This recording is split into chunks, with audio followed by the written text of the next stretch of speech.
आते ही रहते हैं हम लोग।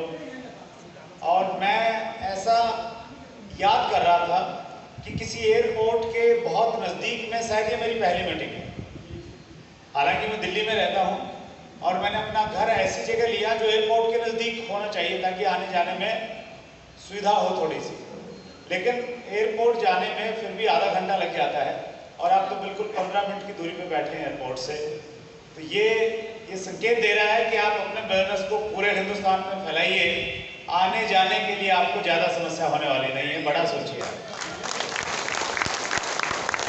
चूँकि पहली बार मैं आपके एरिया में हूँ, नक्सलवाड़ी में हूँ, अपना थोड़ा परिचय देना चाहता हूँ। मेरा नाम सुरेंद्र वत्स है, मूलतः मैं हरियाणा से हूँ। जींद एक डिस्ट्रिक्ट है जहाँ मेरा जन्म हुआ, वहाँ के सरकारी स्कूल से मेरी पढ़ाई हुई, मैंने मैट्रिक किया वहाँ से, और उसके बाद में मैंने दिल्ली विश्वविद्यालय से एमए किया, बीएड कर लिया था उससे पहले।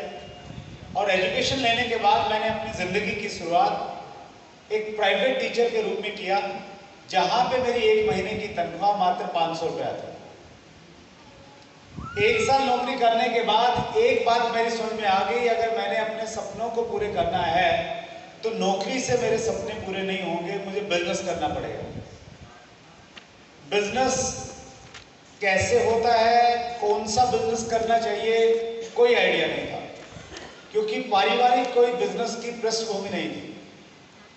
मैंने इतना काम किया, गांव छोड़ के मैं शहर चला गया जहां मेरे मामा जी ठेकेदार थे, कॉन्ट्रैक्टर थे। उनके दिनों तक मैंने कुछ दिनों तक काम किया, और वहीं रहते हुए मैंने केबल टीवी का एक बिजनेस शुरू किया। केबल टीवी के बिजनेस में उस समय हम लोग एक डिश एंटीना लगाते थे, जिसको हम लोग छतरी बोलते थे। 4 फीट बाई 4 फीट उसका साइज रहता था। एक वीसीआर रखते थे, उसमें फिल्म दिखा देते थे लोगों को, और 150 रुपये हर घर से हमें मिलते थे। बहुत अच्छा बिजनेस था, खूब अच्छा पैसा आ रहा था उस समय। लेकिन उस काम को करते करते मुझे संतुष्टि नहीं मिली। 2 ऐसी चीजें थी जिसकी वजह से मैं उस काम को करना नहीं चाहता था। पहली वजह यह थी कि उस काम में टाइम फ्रीडम नहीं था। दिन में काम करना पड़ता था, रात में लोग घर के आगे बोलते थे कि केबल खराब हो गया, वो ठीक करके आइए। दूसरी समस्या ये थी कि जब मैं रोड से, गलियों से गुजरता था जहां पे मेरे केबल के कनेक्शन रहते थे, तो लोग पीछे से आवाज लगाते थे और कहते थे, केबल वाले सुनना। क्या कहते थे? केबल वाले सुनना। हम काम कोई भी करें, लेकिन हर आदमी ये चाहता है कि जब उसको बुलाया जाए उसके नाम से बुलाया जाए। रिक्शा वाला ये नहीं चाहता कोई उसको ये कहे कि रिक्शा इधर आ। सब्जी वाला ये नहीं चाहता कोई उसको ये कहे कि सब्जी वाले टमाटर कैसे दिए। हर व्यक्ति को अपना नाम बहुत प्यारा होता है। आप सबको प्यारा है? मैं चाहता था कि लोग मुझे सम्मान से बुलाएं,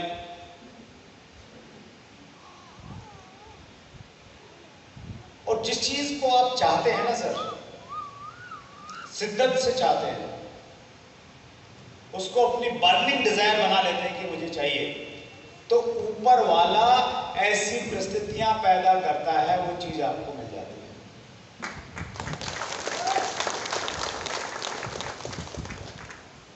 मैं पिछले 3 दिन से आपके एरिया में हूं। 18 तारीख को अररिया, 19 को कल हम कटिहार थे, आज नक्सलवाड़ी में हैं। आप लोगों ने बहुत प्यार, बहुत रिस्पेक्ट दिया, बहुत सम्मान दिया। इस सम्मान का बीज आज से 22 साल पहले तब डला था, जब मैं केबल टीवी का बिजनेस करता था और चाहता था कि लोग मेरा सम्मान करें। प्रकृति का ये नियम है कि जब आप कुछ बोते हैं तो प्रकृति आपको तुरंत उसका फल नहीं देती है। हेलो? yes. आपके क्षेत्र में चाय बागान बहुत है, तो चाय का जब एक पौधा आप लगाते हैं तो क्या वो पहले महीने में फल देने लग जाता है? कितना टाइम लगता है? 1.5 साल 2 साल लगते हैं। ठीक इसी प्रकार से आप जो भी चाहते हैं उसको अपने दिमाग में बो दीजिए, प्रकृति को अपना काम करने दीजिए। अगर आपकी चाहत सच्ची है तो वो चीज आपको मिल जाएगी।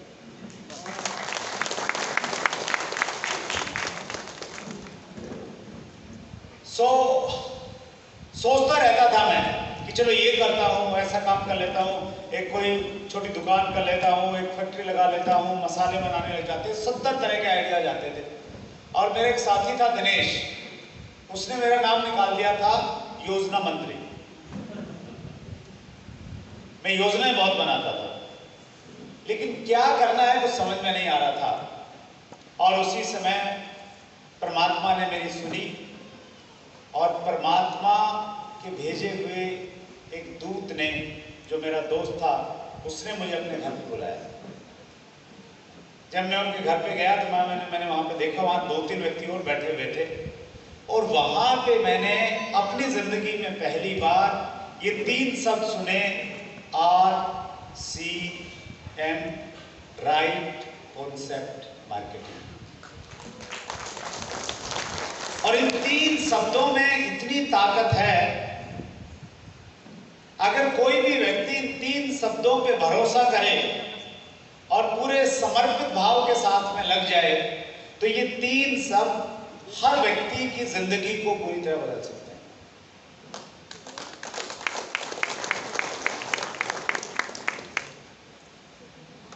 एक कहावत है, बुरा वक्त कब किस व्यक्ति की जिंदगी में आएगा इसका हमें पता नहीं चलता। इसके विपरीत भी एक कहावत है, अच्छा वक्त कब किस व्यक्ति की जिंदगी में किस रूप में आएगा उसका भी हमें पता नहीं चलता। RCM मेरी जिंदगी में एक अच्छे वक्त के रूप में आया, एक बड़ी अपॉर्चुनिटी के रूप में आया। और ऐसा ही नहीं कि मेरी जिंदगी में आया, जिस महीने मैंने ज्वाइन किया उस महीने हजारों लोगों ने ज्वाइन किया था। हेलो, अभी RCM बिजनेस में हर महीने 1 लाख से ज्यादा लोग ज्वाइन करते हैं। उस समय उन हजारों लोगों ने RCM बिजनेस को अपॉर्चुनिटी नहीं समझा। उन्होंने ये समझा कि ये कंपनियां तो आती हैं और चली जाती हैं, लेकिन मैंने इसे अपॉर्चुनिटी समझा, मैंने इसे अवसर समझा। थोड़ा समय लगा समझने में, लेकिन मेरे लिए ये अवसर बन गया। और जिन लोगों ने ये समझा था कि आती हैं और जाती हैं, कुछ मिलता नहीं है, उनकी बात भी सही साबित हो गई। आप इसको किस रूप में देखते हैं, ये उसी प्रकार से फलीभूत आपकी जिंदगी में हो जाएगा। शुरुआत में मैं बहुत ज्यादा सीरियस नहीं था, 3 महीने तक मैंने कोई काम नहीं किया, लेकिन 3 महीने के बाद मेरे अपलाइन मुझे जबरदस्ती करके पकड़ के इस प्रकार की मीटिंग में लेके आ गए। यहां पे जो लोग पहली बार आए हैं ना, उनमें आए कम हैं, लाए ज्यादा गए। पधारे कम हैं, पधरवाए ज्यादा गए। तो मैं भी पधरवाया गया था, जबरदस्ती लाया गया था। और जो जबरदस्ती आता है ना, उसकी पहली पहचान ये होता है, ताली नहीं बजाता, बड़ा डाउटफुल रहता है, देखता है चीजों को संदेह की दृष्टि से। ऐसी ही स्थिति मेरी थी, मैं पीछे बैठा था कहीं पे। लेकिन जैसे जैसे कार्यक्रम आगे बढ़ा, कुछ लोग स्टेज पे आए, उन्होंने अपनी इनकम के बारे में बताया, फिर मुझे बुलाया गया, फिर चीफ गेस्ट को बुलाया गया। और चीफ गेस्ट ने जब अपनी बातचीत रखी, उन्होंने कुछ तर्क दिए कि ये बिजनेस क्यों करना चाहिए, ये आने वाले समय में क्यों चलेगा। उसके बाद पहली बार मुझे ऐसा लगा कि मुझे ये बिजनेस करना चाहिए। आज से 21 साल पहले इसी तरह की एक मीटिंग मेरी जिंदगी का टर्निंग पॉइंट बनी। मेरा मानना है ठीक उसी तरह से आज की ये मीटिंग, आज का ये दिन, आज की ये तारीख 20 सितंबर 2022 बहुत सारे लोगों की जिंदगी में एक टर्निंग पॉइंट बनने जा रही है।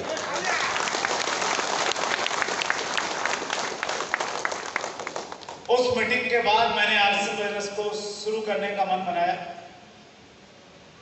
मुझे लगता था कि मैं कर लूंगा, आसान है, लेकिन जब मैं करने लगा तो मुझे लगा बड़ा मुश्किल है। सबसे बड़ी मुश्किल मेरे सामने ये थी कि मेरा स्वभाव लोगों से मिलने जुलने का नहीं था। मैं अंतर्मुखी श्रेणी में आता था, अपने आप में ही रहता था, ज्यादा किसी से बात नहीं करता था। मीटिंग देखने के बाद उत्साहित तो बहुत हो गया था कि बढ़िया काम है, करना है, भविष्य है इसका, और बहुत जोश के साथ लोगों से मिलने के लिए भी जाता था। ये सोच के जाता था प्लान दिखाऊंगा, फिर उसकी लिस्ट बनाऊंगा, फिर उसके साथ में काम करूंगा, लेकिन चाय पी के वापस आ जाता था। बात कहां से शुरू करनी है वही समझ में नहीं आता था। लेकिन मजेदार बात देखिए, इस बिजनेस की ताकत देखिए, इस प्रकार का स्वभाव और इस प्रकार की चीजें होने के बावजूद भी मैं आपके सामने खड़ा हूं डायमंड अचीवर करूं। और मैं आपको एक संदेश देना चाहता हूं। हो सकता है आपको लगे कि आप इसे नहीं कर सकते, आप अच्छा बोलना नहीं जानते इसलिए नहीं कर सकते, आप ज्यादा लोगों को नहीं जानते शायद इसलिए नहीं कर सकते, आपको लगे कि आप ज्यादा चालाक किस्म के आदमी नहीं हैं इसलिए नहीं कर सकते, आपको लगता है कि आपके शहर में सारे लोग नेगेटिव हैं इसलिए नहीं कर सकते, आपको लग सकता है कि आपके परिवार वाले लोग साथ नहीं देते इसलिए आप इसको नहीं कर सकते।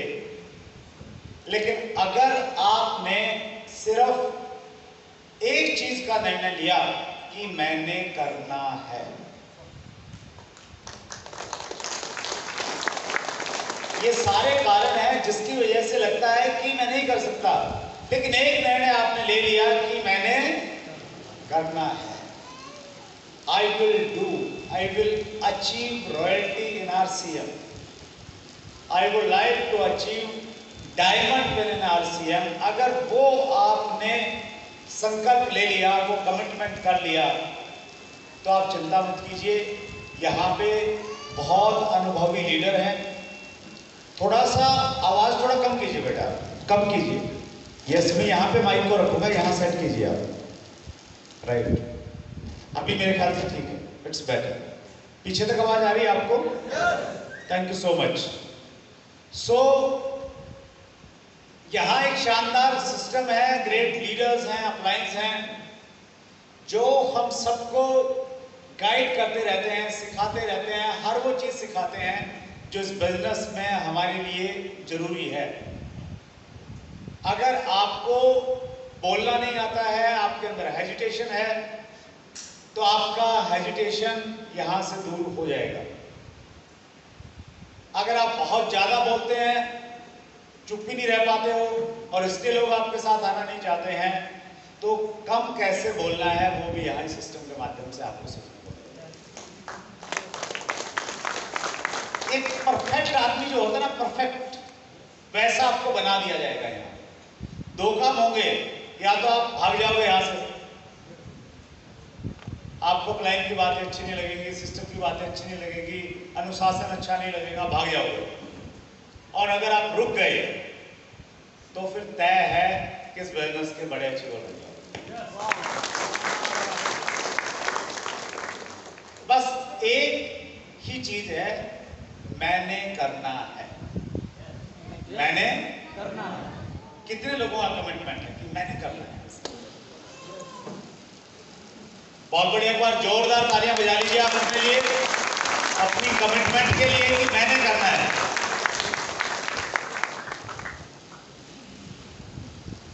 राइट। सो उसी कमिटमेंट के साथ मैंने काम करना शुरू किया। शुरुआत में आरसीएम बिजनेस में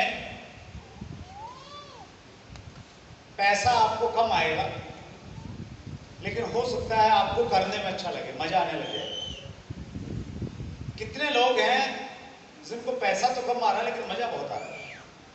यस अच्छा लग रहा है करते हुए। यस बहुत बढ़िया।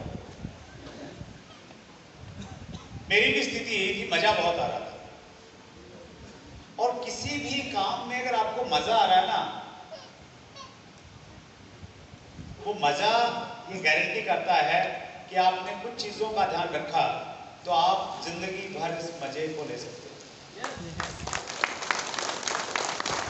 इसको डॉक्टर जितेन आड़िया, एक बहुत बड़े लेखक और ट्रेनर हैं, वो कहते हैं कि अगर आपने जिंदगी भर मजे करने हैं, अपनी लाइफ को एंजॉय करना है, तो आप अपने प्रोफेशन को अपना पैशन बना लीजिए।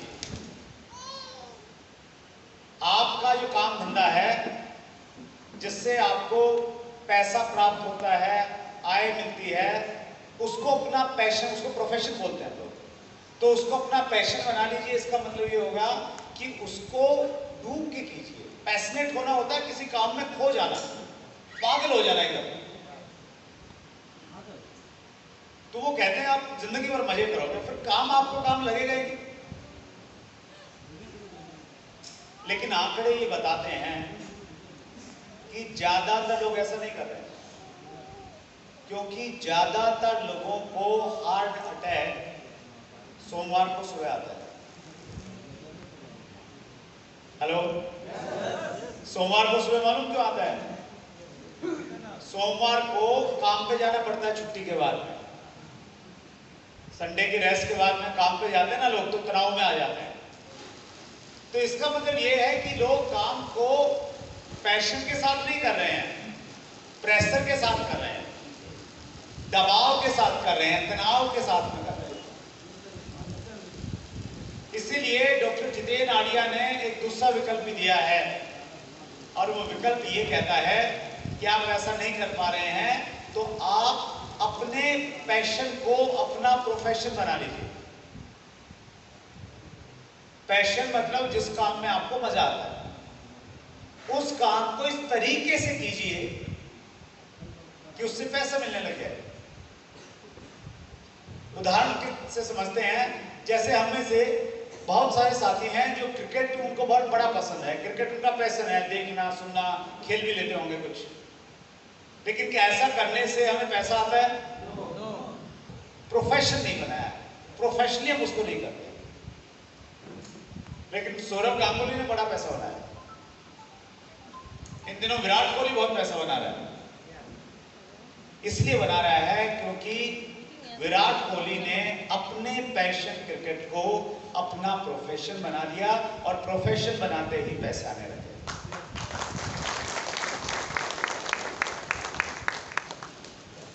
जितेन आड़िया का ये उदाहरण हमारे लिए बहुत काम का है। ये लाइन अगर आपकी समझ में आ गई ना, ये एक लाइन समझ में आ गई तो आपकी आरसीएम के डायमंड की एक सही शुरुआत हो सकती है। वो ये कह रहे हैं कि पैशन को प्रोफेशन बनाइए। आरसीएम हमारा पैशन है, पैशन मतलब हमें मजा आ रहा है, इसलिए पैशन है हमारा। पैसे नहीं आ रहे फिर भी अच्छा लगता है मीटिंग में आके, फिर भी अच्छा लगता है लोगों से मिलना, बात करना। लेकिन इसके साथ जब हम प्रोफेशनलिज्म नहीं जोड़ेंगे, प्रोफेशनल तरीके से नहीं करेंगे, तब तक पैसा नहीं आएगा। हमारी हालत वही रहेगी कि जैसे क्रिकेट के बारे में बात तो बहुत करते हैं लेकिन पैसा नहीं आता। गली मोहल्ले में छक्के तो मार लेते हैं लेकिन पैसा नहीं आता। हमें भी देखिए, आरसीएम बहुत इजी है, बहुत आसान है। इस प्रकार का प्रोडक्ट है, आप किसी को भी बुलाइएगा, किसी को भी दिखाइएगा, हर किसी को पसंद आएगा अगर वो इस्तेमाल करता है एक बार बार लेगा। प्लान इतना आसान है कि आप किसी को भी बोलिएगा वो तुरंत इसमें जुड़ना चाहेगा। इसीलिए ज्यादातर लोग इसको प्रोफेशनल तरीके से नहीं करते, प्रोफेशनल ढंग से नहीं करते।